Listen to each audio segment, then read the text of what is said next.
कृष्णाय वासुदेवाय हरये परमात्मने प्रणतः क्लेशनाशाय गोविंदाय नमो नमः। राधे राधे दोस्तों, आज हम श्रवण करेंगे कार्तिक मास महात्म्य में 11वें अध्याय की कथा।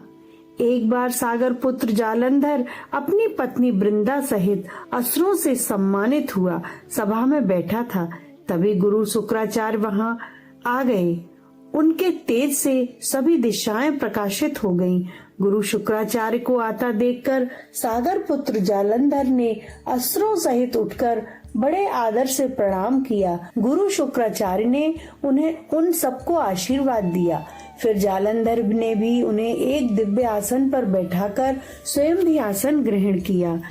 फिर सागर पुत्र जालंधर ने उनसे विनम्रता पूर्वक पूछा, हे गुरुजी, आप हमें यह बताने की कृपा करें कि राहु का सिर किसने काटा था। इस पर दैत्य गुरु शुक्राचार्य ने विरोचन पुत्र हिरण्यकश्यप और उसके धर्मात्मा पौत्र का परिचय देकर देवताओं और असुरों द्वारा समुद्र मंथन की कथा संक्षेप में सुनाते हुए बताया कि जब समुद्र से अमृत निकला तो उस समय देव रूप बनाकर राहु भी अमृत पीने के लिए बैठ गया। इस पर इंद्र के पक्षपाती भगवान विष्णु ने राहु का सिर काट डाला। अपने गुरु से इस प्रकार के वचन सुनकर जालंधर के क्रोध की सीमा न रही। उसके नेत्र लाल हो गए। फिर उसने अपने धस्मर नामक दूत को बुलाया और उसे शुक्राचार्य द्वारा सुनाया गया वृत्तांत सुनाया। तत्पश्चात उसने धस्मर को आज्ञा दी कि तुम शीघ्र ही इंद्रपुरी में जाकर इंद्र को मेरी शरण में ले आओ। धस्मर जालंधर का बहुत आज्ञाकारी एवं निपुण दूत था। वह जल्द ही इंद्र की सुधर्मा नामक सभा में जा पहुंचा और जालंधर के शब्दों से इंद्र से बोला, हे देवता धाम, तुमने समुद्र का मंथन क्यों किया और मेरे पिता के समस्त रत्नों को क्यों ले लिया? ऐसा करके तुमने अच्छा नहीं किया है। यदि तू अपना भला चाहता है तो उन सब रत्नों एवं देवताओं सहित मेरी शरण में आ जा, अन्यथा मैं तेरे राज्य का विध्वंस कर दूंगा। इससे कुछ भी मिथ्या नहीं है। इंद्र बहुत विस्मित हुआ और कहने लगा, पहले मेरे भय से सागर ने सब पर्वतों को अपनी कुक्षी में क्यों स्थान दिया और उसने मेरे शत्रु दैत्यों की क्यों रक्षा की? इसी कारण मैंने उसके सब रत्न हड़ लिए हैं। मेरा द्रोही सुखी नहीं रह सकता, इसमें संदेह नहीं है।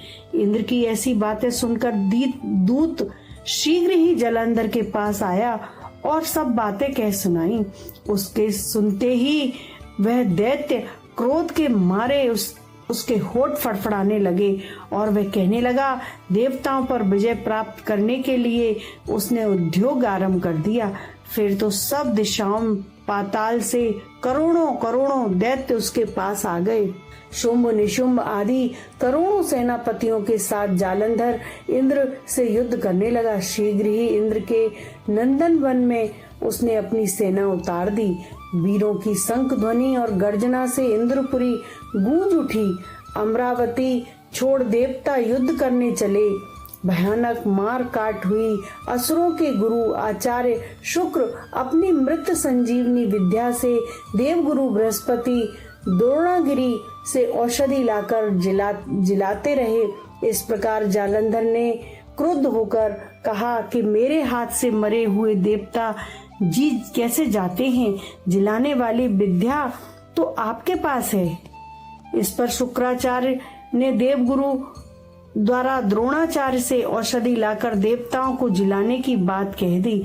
यह सुनकर जालंधर और भी कुपित हो गया। फिर शुक्राचार्य जी ने कहा, यदि शक्ति हो तो द्रोणागिरी को उखाड़कर समुद्र में फेंक दो, तब मेरे कथन की सत्यता प्रमाणित हो जाएगी। इस पर जालंधर कुपित होकर जल्द ही द्रोणागिरी पर्वत के पास पहुंचा और अपनी भुजाओं से पकड़कर द्रोणागिरी पर्वत को उखाड़कर समुद्र में फेंक दिया। तो यह भगवान शंकर का तेज था, इसमें जालंधर की कोई विचित्रता नहीं थी। तत्पश्चात यह सागर पुत्र युद्ध भूमि में आकर बड़े तीव्र गति से देवताओं का संहार करने लगा। जब द्रोणाचार्य जी औषधि लेने गए, द्रोणाचार्य को उखाड़ा हुआ शून्य पाया। भयभीत हो देवता के पास आया और कहा कि युद्ध बंद कर दो, जालंधर को अब नहीं जीत सकोगे। पहले इंद्र ने शिवजी का अपमान किया था, यह सुन देवता युद्ध में जय की आशा त्याग कर इधर उधर भागे गए। सिंधुसुत निर्भय हो अमरावती में घुस गया। इंद्र आदि देवता सभी गुफाओं में शरण ले ली। श्रीमन नारायण नारायण हरि हरि, श्रीमन नारायण नारायण हरि हरि। तेरी लीला तेरी लीला तेरी लीला सबसे न्यारी न्यारी न्यारी न्यारी। श्री हरि नारायण हरि